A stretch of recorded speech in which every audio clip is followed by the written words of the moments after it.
One of the most iconic One Piece chapters that have ever dropped in the entire One Piece story. I'll be honest with you guys, I've been doing a lot of research, and one chapter that came to mind is chapter 99. Nobody ever talks about chapter 99. It's always about chapter 100, but chapter 99 might be more even pivotal than chapter 100 because the title of the chapter is Luffy Died. In chapter 1043, we've seen Luffy died. Kaido's declared the winner, so the connections are already there. And a big statement right in the beginning of chapter 99. The beginning of the chapter, the narrator, Ichiro Oda, pretty much says that legends endure the future and pretty much events that took place in the distant past. And that's a very, very iconic statement because that is pretty much talking about how things in the past become legendary by enduring when it comes to in the future. And I want to say to you guys this. When it comes to Luffy in that chapter, in this chapter, Luffy smiles. This is when he smiles when he's about to die. This is the iconic chapter 1. Goldie Roger smiles when he's about to die. So I definitely want to say the fact that Luffy was ready to die and was smiling about it, and then after everyone's shocked in his straw hat, the special straw hat I predicted, the straw hat that recently got revealed by Im-sama to be something special because he has a huge one in his pretty much chambers, is untouched too. When Luffy survives this crazy lightning that saved him from pretty much getting his head taken off. Wow, guys, wow. And then Zoro and I don't know why I said Sori. I combined Zoro and Sanji. Zoro and Sanji. And Sanji asked Zoro, do you believe in a higher power? And Zoro's like, what? I don't believe in that nonsense. But it's crazy because now we see in the recent chapters, Zoro meeting the Grim Reaper and Luffy saying Nika. A lot of people making jokes about Luffy's a real Nika. I don't know what that means, but I just want to say Luffy might be what they known as a sun god Nika that was mentioned by Who's Who. Crazy stuff. And then of course we have to mention Smoker. Smoker is compared Luffy to Roger, and that's a GOAT comparison because Smoker witnessed Roger smiling right before his death and even asked, has anyone else smiled before their death? And the guys are like, no, but Luffy did. So Smoker was in complete shock, flabbergasted, appalled. I don't know what other words to say. He was just stunned. And you know what's very ironic? The fact that the guy who's about to take Luffy's head off is a former Roger pirate. What are the odds? Puggy's the one who's about to kill Luffy in chapter 99, and Luffy pretty much is the guy that his captain is waiting for. So it's a very ironic moment in this chapter. Like chapter 99 might be one of the greatest chapters in the One Piece story, but rarely gets talked about. Even the cover story is about Garp, and of course we all know the connection of Garp and Dragon, and of course Luffy, all in these chapters. So definitely want to say it's a really iconic chapter that never really gets touched upon. Everyone focuses on chapter 100 because of the special 100 number, but I do want to say this. Chapter 100 starts off with a quote by Goldie Roger about pretty much inheriting strong will, and it pretty much is inclined about destiny. And we see Dragonton saying, a pirate, huh? That's fine too, in a sense to saying Luffy, he doesn't mind Luffy becoming a pirate and seeing Luffy's choice. He really wants Luffy to have freedom, and a lot of people don't understand that Luffy is all about freedom. Even though it's destined what he has to do, his whole story is freedom, and that's why it's such a beautiful story, guys. So I know you guys are looking at the title, and now where am I going with this? Joy Boy's father, the legendary birth of Luffy. Where am I going with this? Well, Monkey D. Dragon's debut to the world pretty much was a very iconic debut. We all know that he says the world is waiting for our answer. He's talking like he's Joy Boy, even though his son's the one that's Joy Boy. Very interesting. And then of course we see in chapter 100 also a wind blast that helps Luffy continue his journey. And it reminds me of chapter, because Zoro's like, this is a humongous storm. And it reminds me of chapter 0 when Roger was going against Shiki, and Roger had an ancient weapon, but Roger was going up against Shiki and his huge fleet, and his storm saved him in that situation where Shiki fell. I definitely want to say it could be that Roger's connection from chapter 0 to chapter 100 could be very inclined to, of course, Monkey D. Dragon, who was also in chapter 0 at Goldie Roger's execution. The ties are insane, guys. And how do I say this, guys? Monkey D. Dragon might be the most important character other than Monkey D. Luffy. It's funny because we rarely see him, and I just made a video talking about how we never see him, and he hasn't done anything compared to the top tiers in the story when it comes to his power scaling. But his importance will never be doubted, guys. Chapter 100 pretty much set that in stone. Make sure you guys don't forget to hit the bell and turn on notification. That's the biggest things you guys have to do. And of course, subscribe to the channel. We're so close to 100k subscribers. We recently just hit 90k, so I have to say thank you guys for the support. It means a lot. And of course, try to get maybe 1,000 likes for this video to show me that you guys love more Joy Boy content and this new revelation. There's a break, so I have to upload more videos on Joy Boy because it's 2 weeks until the next chapter, guys. And of course, like I said, turn on notification. I don't want you guys to miss future uploads, because when I'm uploading every day, it's gonna be hard to see every video. So I don't want you guys to miss videos. So turn on notifications, so it guarantees you guys have at least the opportunity to watch the videos. Now, over 300 chapters later, we see Monkey D. Dragon in chapter 432 be revealed to be the father of Luffy. Then you see the title, Joy Boy's father, because in chapter 1043 is revealed that Luffy is Joy Boy by Zunisha. And Dragon's clout reaches no bound. Wow. They talk about how he's a very mysterious character, how he's going strictly against the world government, leading the revolutionary army. He's the most wanted criminal. Everyone's just shocked that Garp just pretty much revealed that, yeah, Monkey D. Luffy is the son of Dragon and Garp's the father of Dragon, and these guys are all legendary characters. After Luffy just did what he did at Enies Lobby, it's done purposely by Ichiro Oda. And then Garp's like, oh yeah, I forget I said that. It's like, wow, Garp, like that's a heavy lack. But I can't lie to you, Monkey D. Garp is also knowing what he's doing. He might act dumb, Luffy might act dumb, but they're very intelligent characters, just like Monkey D. Dragon, and a lot of people don't see it. So I know probably thinking, wow, Luffy's intelligent, but you have to look really deep when it comes to intelligence. Just not book smart, and like just because he's lucky going and all that, Luffy still in very pivotal moments knows what to do, and that is because his connection to, y'all know I'm about to say, Joy Boy. Now, of course, chapter 440 is where we officially get the introduction to Monkey D. Dragon with, of course, the box with his name in it.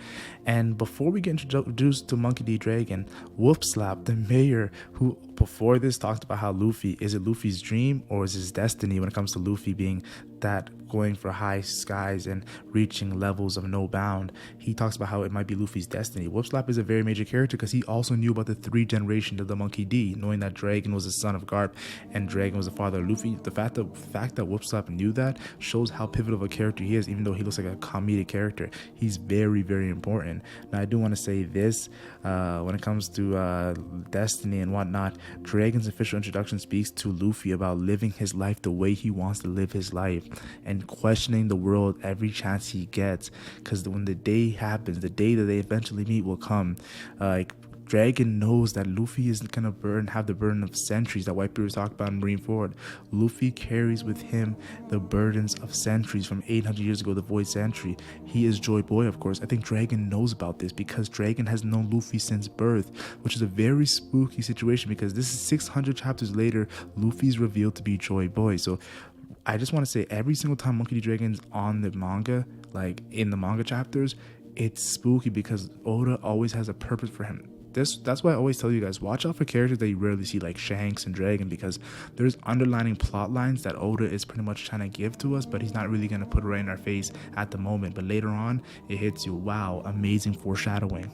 Now, of course, later on in chapter 586, we see the flashback of ASL, Ace, Sabo, and Luffy, and Monkey D. Dragon meets Sabo, who, of course, he meets Sabo while he's trying to save Luffy in Luffy's hometown, in Dragon's hometown, and is shocked to see what Sabo says. Of course, Sabo will join the Revolution Army later on and become a legendary character, but I definitely want to say this.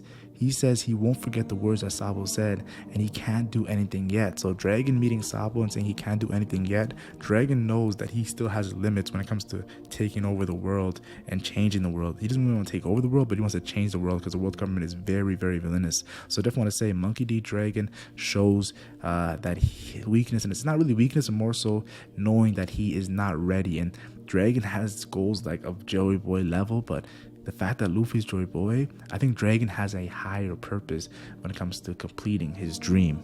Of course, 7 chapters later in the current timeline, Monkey D. Dragon says, Luffy's a grown man, yo. He's not a kid anymore. And we're talking to Ivankov and says, it's a twist of fate that Ivankov is working with Luffy.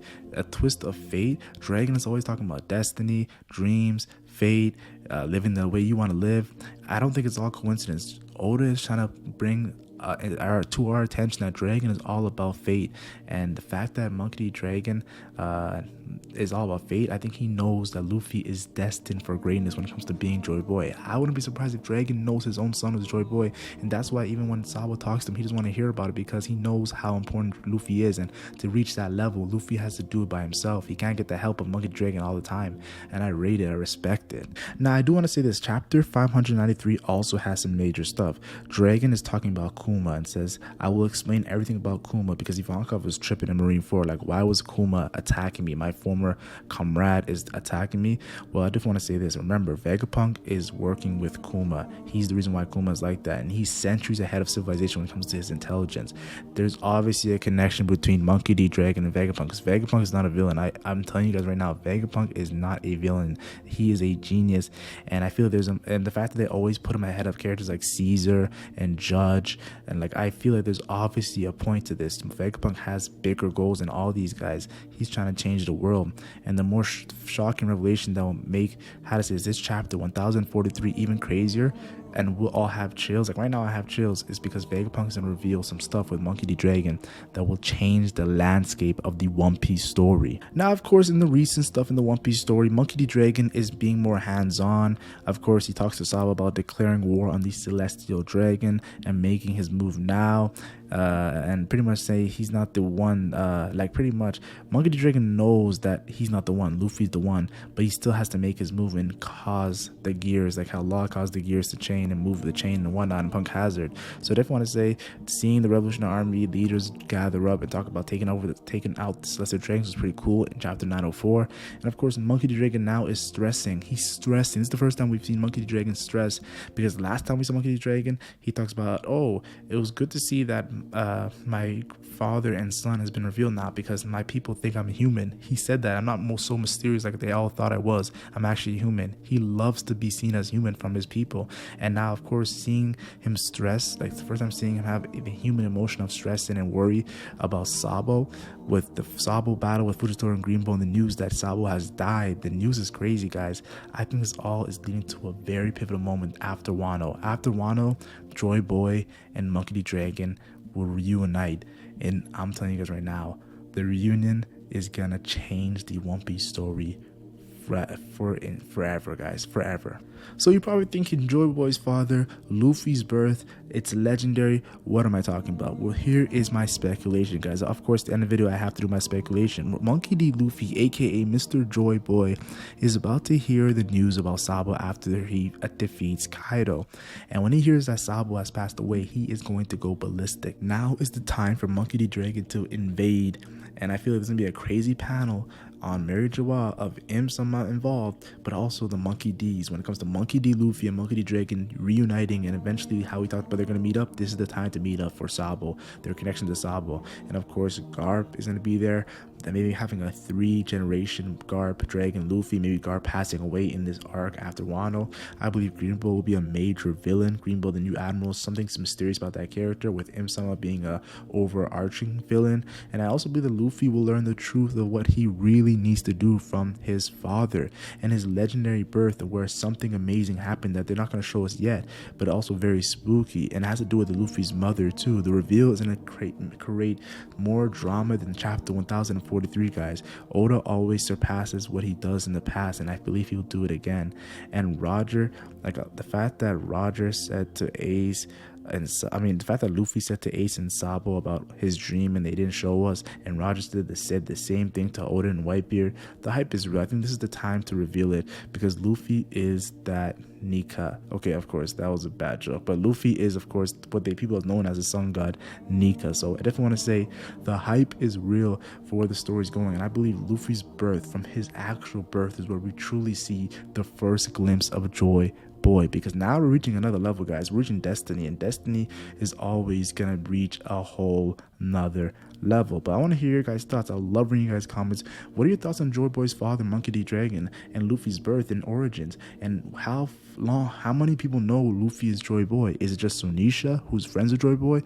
Is there more? Like, honestly, Im-sama, Monkey D. Dragon, maybe even Monkey D. Garp, who went up against Roxy Zebek, who of course was similar to Dragon and trying to take out the world and the Celestial Dragons. The hype is real, regardless of what you think. And I'm just thinking about Goldie Rogers' words, yo. He wished he lived in Joy Boy's era. Is he talking about Joy Boy 800 years ago and his treasure, which we all thought, or is he talking about Monkey D. Luffy 20 years into the future? I have chills. This story keeps on getting more and more complex. But of course, make sure you guys don't forget to turn on notification. I'm dropping videos every day for you guys. I'm working so hard, guys, so turn notification. And of course, like and share if you enjoy. Like and share only if you enjoyed. And subscribe for more One Piece content. I'm the Legend Mac, and I'm gone.